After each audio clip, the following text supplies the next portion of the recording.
5, 4, we've gone for main engine start. We have main engine start. April 12, 1981.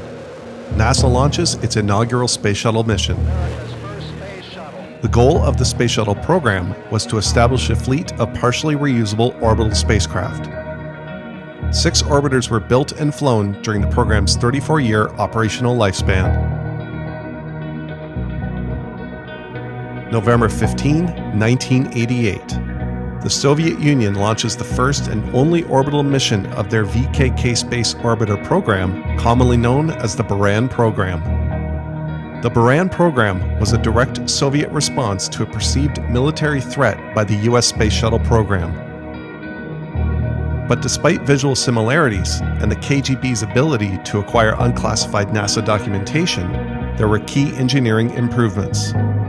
The primary difference was that the Buran launched, performed 2 orbits, and landed autonomously. But with the collapse of the Soviet Union and subsequent funding issues, Russia officially canceled the Buran program in 1993. The Buran orbital shuttle, the 95% complete Ptichka shuttle, and a full-sized engineering mock-up were stored in hangars at the Baikonur Cosmodrome. In 2002, a hangar collapse destroyed the Buran orbiter and tragically killed 8 workers. The other shuttles remained in their nearby hangar, undisturbed. Although many people in the space community were aware of the location and fate of the unfinished orbiter and test shuttles, the story of one of humanity's greatest achievements faded into obscurity as the years passed. But that all changed in 2015. A Russian man succeeded in making the dangerous journey to the derelict hangar and revealed the current status of the shuttles to the world. Upon hearing his story and having wondered about the abandoned shuttles after the Buran collapse, I knew as a space enthusiast and explorer of abandoned places that I just had to see them up close. This is the journey of a lifetime to explore the abandoned Soviet space shuttles. Let's go exploring past the present future. The journey begins with a flight to Kazakhstan. We wish you a pleasant journey. Thank you. Originally, we had a team of 4, but our video partners backed out just before our flight to Kazakhstan. Due to the sudden change of plans, we improvised and used our iPhones to record 4K video documentation of the adventure. Our first task was to find a driver, and we were able to quickly arrange one at the airport. As we exited the main doors, a driver noticed our hiking gear, which hinted at our mission. He introduced himself with limited English by asking, "Today hotel? Tomorrow Baikonur?"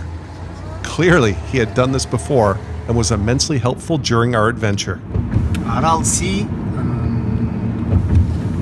this town Kızılar'da, city Kızılar'da.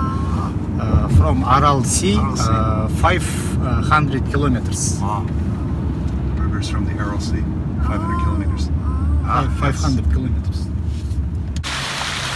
After checking in, we bought our provisions for the 3-day journey, 16 liters of water and food, and took in some of the city.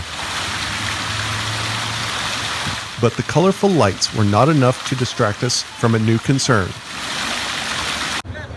Just before our arrival, we learned about 2 people doing a similar adventure days before us. Rather than be discreet and incognito, one of them was publicly posting his plans and whereabouts on social media.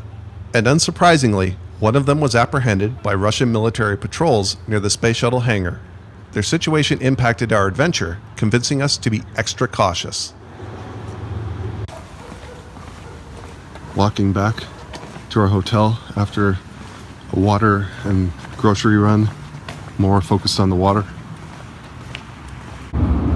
The next day, we set out for the starting point of our almost 40-kilometer hike to the space shuttle hangar. We expected to hike for 12 to 14 hours across the Kazakhstan desert, beginning in the afternoon, continuing through the night to avoid detection, and hopefully arriving before sunrise. The desert terrain was endlessly vast and beautiful, in a mildly terrifying kind of way. And although our intel revealed that 50% of the people attempting to see the shuttles were caught by the Russian military, I still couldn't wait to get started. Our driver took us as far as his car would allow, which saved us an hour's worth of hiking. But now we were on our own. Or so we thought. We're at the beginning of the journey.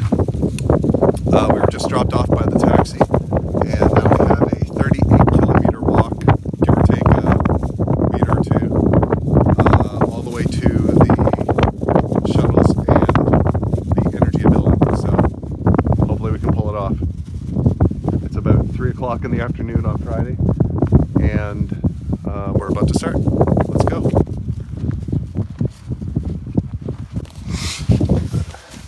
Along the trail, someone's glove. Got a water bottle out here, and looks like some alcohol. People bringing all the essentials for the trip. Huge bottle of water too.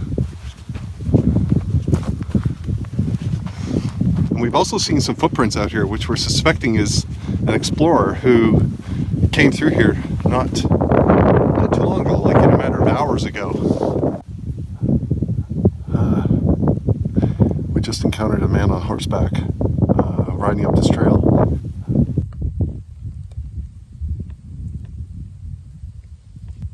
Although both of our backpacks were heavy, Rand was hiking on the sandy tracks with almost half of her body weight on her back. It caused her to collapse from the strain an hour before our first rest stop. We transferred as much weight to me as possible so she could make it to the first checkpoint, and then we both offloaded some weight. How far have we come? We've walked an hour and a half? 3 kilometers, hour and a half, something like that. Our bags are super heavy right now in the first 25% of the journey. So we decided to take a bit of a pit stop to recuperate and grab a little calories and keep moving. We're heading for our first checkpoint, which should take another hour and a half, maybe a bit less if we're lucky. And then we're going to drop some weight there, some water and things, and then continue on from there to the next checkpoint. What we're seeing right here are footprints going in the other direction, and we're thinking those are the footprints of another explorer who was actually just in the buildings.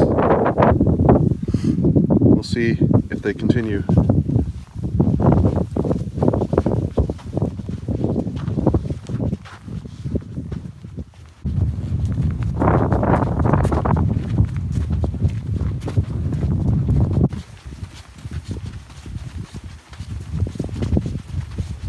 We're close to our first checkpoint, and we just had an encounter with a van. A couple guys wearing camouflage fatigues stopped and trying to ask us what we were doing and where we were going. So we just pointed in our general direction we're heading, our checkpoint, and after some confusion, they basically just drove away, as you can maybe see there in the distance.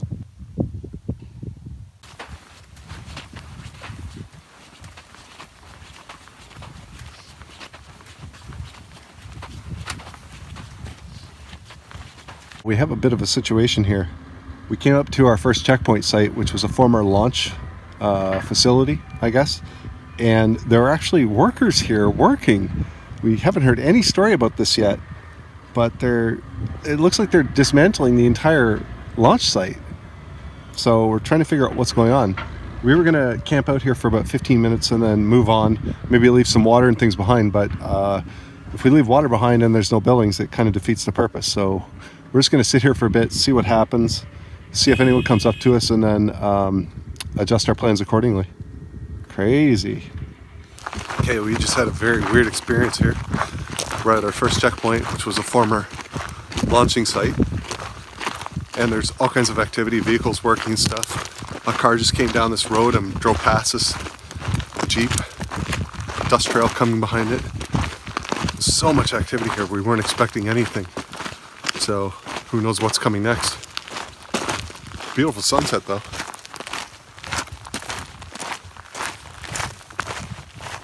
It's approximately 7:45 at night.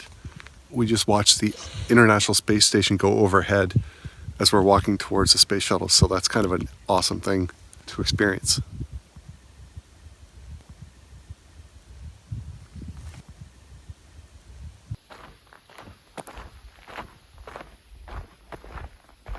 During the next 10 hours, we hiked in the pitch black night along the remnants of former service roads, narrow camel trails, and over thick desert brush. To be extra cautious, we avoided using flashlights and cell signals, which meant we could not record video.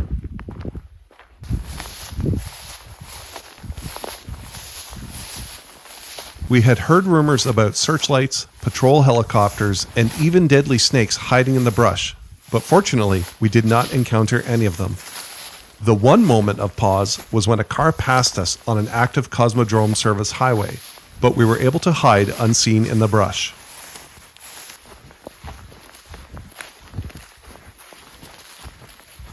The most challenging part of the hike was the last hour approaching the shuttle hangar.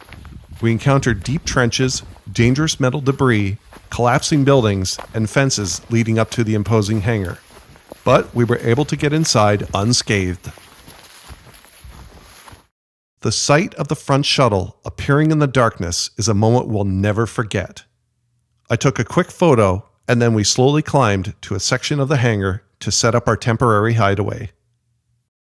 Okay, we made it. We're sleeping on the top floor of the space shuttle building.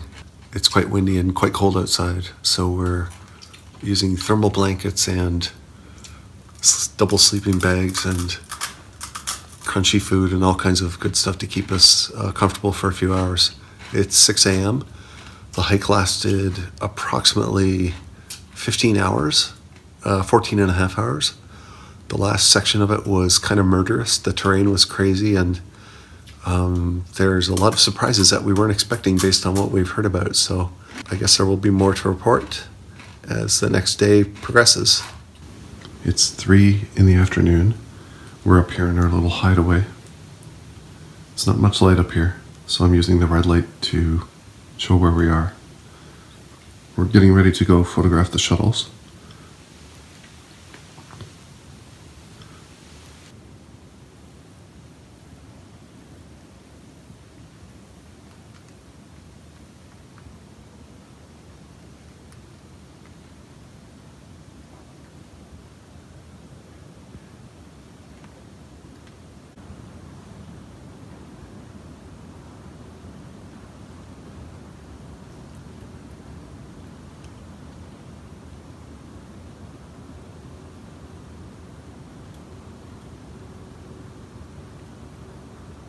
We're trying to take photos and stay out of sight lines because of security issues. So far, so good. It's about 23, 24 degrees here, so the temperature is actually not bad. It was freezing last night while we slept. We were covered in thermal blankets and all kinds of stuff. It was pretty intense. So we're going to do some photos around here. We're going to be very cautious, try to be very silent, and hopefully we can pull this off. Oh, and one other thing. So growing up, I was a huge space shuttle freak. Totally into NASA, all that kind of awesome stuff. Big into the space program. Loved it since I was a little kid. So in honor of the space shuttles here, I have worn my Space Shuttle Atlantis hat that I got at the Kennedy Space Center. And this is really huge to see this in person. I saw the second last launch of a space shuttle, Discovery's last mission. And now I finally got a chance to see these guys out here way out in the desert of Kazakhstan. And I wish I could bring everyone here and show you.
turns around this area right now. It's really intense at the moment, so we're trying to get the best shots we can. Our plan right now is to do this, go back up into our perch, pack and prepare to leave after sunset. And right now it doesn't look like we're going to try energy at all, but we'll see how it goes. We need to basically leave by 10 o'clock so that we can get to the highway before sunrise and cross it, and then we'll feel more in the clear. It's pretty tense right now. I look like I haven't slept for days, and that's almost kind of true. Anyway, we're going to give it a shot. We'll see how it goes.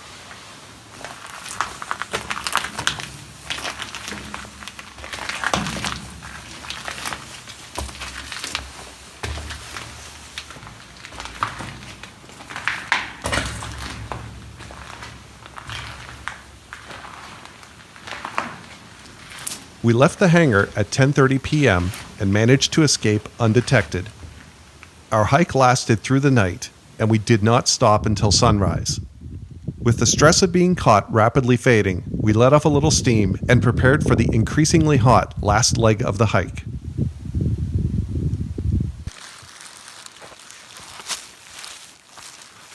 Okay, we did it.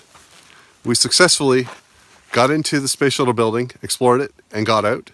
We weren't caught so far, and we're in the middle of the hike back to our starting point. The sun just rose, so we've been hiking all night. I'm wearing this sort of Christmas style wrapping, which is actually a thermal blanket because it got so cold during the nighttime. So we were just trying to stay warm and keep our digits from getting hypothermia. So we're going to get to our first checkpoint, which is just behind me. It's about 4 or 5 kilometers away, and yeah, so far so good. Kazakhstan hot dogs. Go away. Go away. You look like you've explored an abandoned space shuttle or two. Really? Yes. How horrible do I look like? You showed me your nails earlier. How's my hair? All fucked up. If I answer, you'll kill Then me. why are you still recording? All right, I'm returning to the site of where we left water, and let's see if it's still here. There it is. 4 liters of water. There's mine and there's Rand's. She's up on the hill waiting for me to bring it down, or bring it up, I should say. So I guess I'll do that. And then we will do the last 3 hours or so of the hike with the refreshed water supplies that we have, and we'll be on our way. So we're approximately 2 to 2.5 hours away on foot from our final destination, and our driver has already arrived. So we're trying to figure out how to keep him happy and wait for us. He was supposed to come at noon. It's, much earlier than that. But in the meantime, it looks like we have some friends on our path here.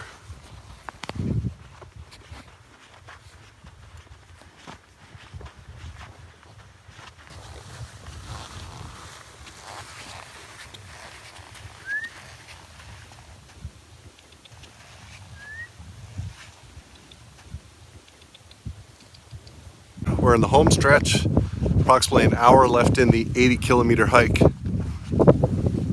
The sun is blazing now, it's getting warm, so all of the freezing layers of jackets and sweaters are gone.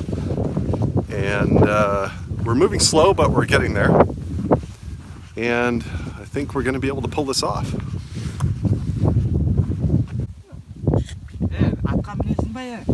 Huh?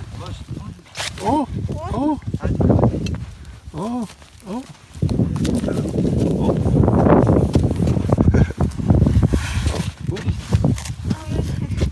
No, it's fine. It's okay. Go for a ride? No, it's too hard. Yeah? Потом на фотоаппарат. Huh? I don't understand. Bye-bye. Bye-bye. Bye-bye. Oh. New friend? Has to go with me. New mama? Has to go with me, right? Bye-bye.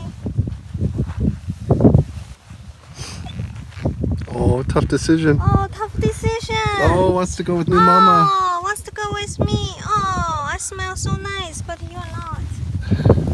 Well, it seems like we have a new companion in the last leg of our hike. We gotta go. With 1 hour remaining in our hike, a group of metal scrappers drove up behind us in a Jeep packed with metal. They did not want to be recorded, but offered to give us a ride to the nearby truck stop to meet our driver.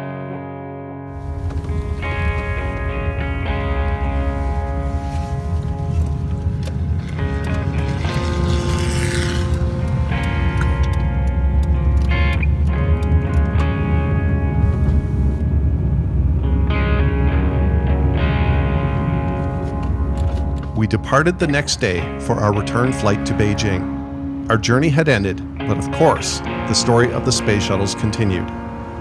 Our adventure occurred just before the beginning of the global pandemic. During the subsequent year, activity at the shuttles was quiet. But in late April of 2021, a group of Russian vandals damaged the Ptichka shuttle with graffiti. Military patrols soon discovered the damage and covered it with white paint. But the news spread quickly a month later when the vandals bragged about the incident on social media. Consequently, the owner of the shuttles revealed himself as Buran, a Kazakh businessman and public figure. Russia's space agency, Roscosmos, stated an intention to discuss preserving the vehicles at a museum at the next meeting of the Intergovernmental Kazakh-Russian Commission on Baikonur. However, news reports indicated no negotiations occurred, because Kazakh authorities were attempting to return the shuttles to state ownership. As a result, the case reached the Kazakhstan courts. Musa stated that his ownership intentions were to preserve and prevent the shuttles from being dismantled and destroyed by Russian authorities, like other Soviet science achievements. In August of 2021, the courts refused to turn over possession to the space agency, so Musa remains the owner. For the foreseeable future, the shuttles will remain in a silent hangar at the Baikonur Cosmodrome.